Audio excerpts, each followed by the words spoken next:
Well, in honor of the Twilight Princess Let's Play thread, I thought I'd show off a little, or a few of the features of the Wii version here.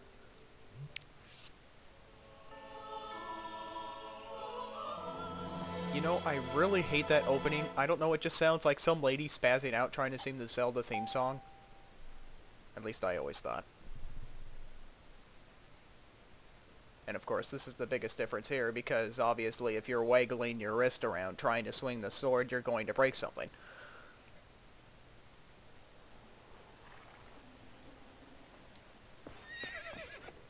First thing you'll notice, there's no start button on the Wii remote. So, yep.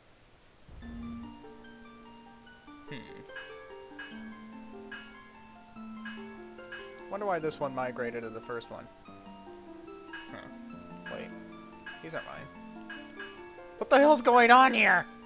No, I'm kidding. Let's go ahead and start a new game.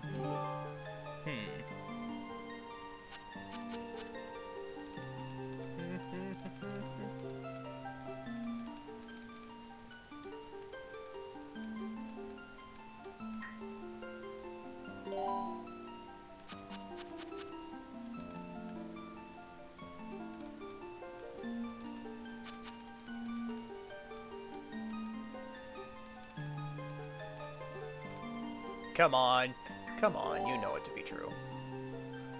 Alright, nothing too out of the ordinary here so far.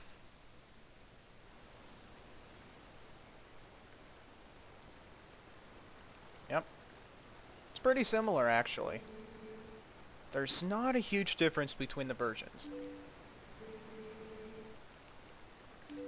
But if you'll notice, if you're an astute viewer, you'll notice immediately that everything's reversed. He's on the left side here. He would have been on the right side in the GameCube version. Of course, Zelda purists are raving lunatics and massive faggots who are going to complain about this no matter what happens. But there's really no gameplay difference.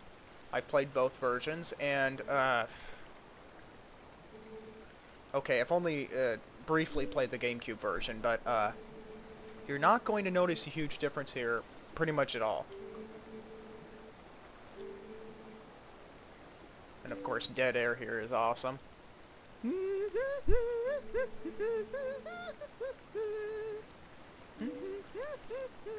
I have nothing interesting to say.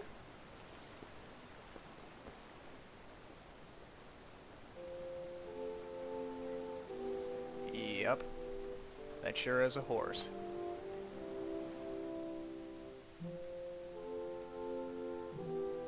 You know, actually one of the things I noticed about this game, I seem to remember reading somewhere, I don't know if it was a forum or a blog, but people were complaining about this not having voice acting. And I really don't see the big deal. The game has such absurd theatrical value and such well choreographed scenes. There's a lot of character emoting. It might as well have voice acting. It's got everything else that you need for a successful movie environment. I mean, this has better choreography and character animation than some games have with full-on voice acting. And you know, everything's better in your head. I've played a lot of RPGs and other narratives that are incredibly interesting simply because of all the voices in my head. And not the ones that talk to me when I'm not playing games. I mean the ones that talk to me while I am. And the ones I read that come up with the dialogue, so... Yeah, I really don't think voices could possibly add anything to this. I mean, the random voice samples here give you enough information about what the character should sound like to give you an idea in your head what's going on, you know?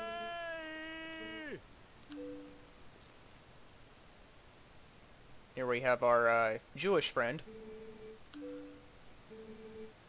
He's obsessed with goats.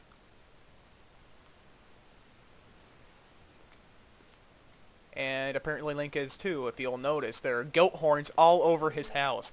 Apparently he keeps a trophy for every goat he eats. I've heard that Ordon goats actually taste mildly of vinegar. but mostly of a rich, buttery meat. Kind of like, pork. Fresh pork. Not the kind of stuff you get from, the supermarket, but the kind of stuff you butcher yourself. It's very buttery. Very delicious. Well, here you can see the obvious difference that the, GUI is different. And, here's why I named him Rick. Whoops.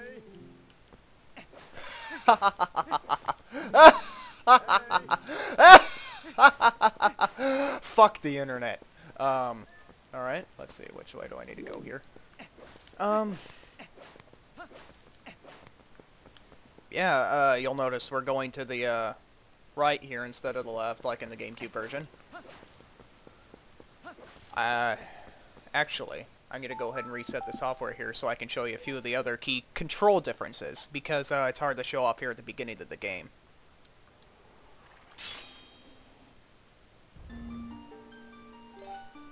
I actually started a new game because I was kind of lost. I gave up around, I would guess it's near the... Oh, this is interesting. The Wii Remote Control has a built-in speaker, obviously, you probably knew that, but it makes little noises every time you do an action. That's the sword. Every time you equip a weapon. Whoops. Okay, that's nice, Midna, go away. Here we go. You'll see, pull back the thing here.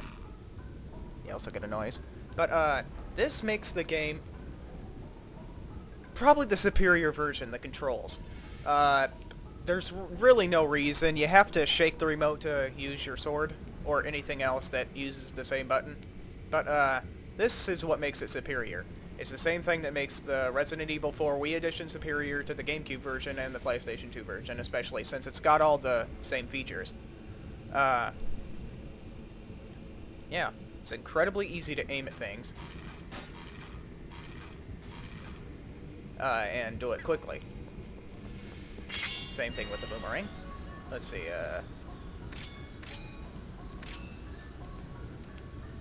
Oh. Trying to make an M, but obviously I can't target onto some of these things. Anyway, yeah, that's about it. That's the biggest differences between the GameCube version and the Wii version. So, if you're eyeing one over the other, you really aren't going to do too bad picking one over the other. I don't know if roll goals in the GameCube version, but obviously you're going to get an improvement over the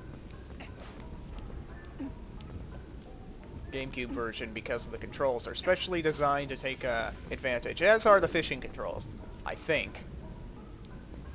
But overall, the same package, different presentation, really.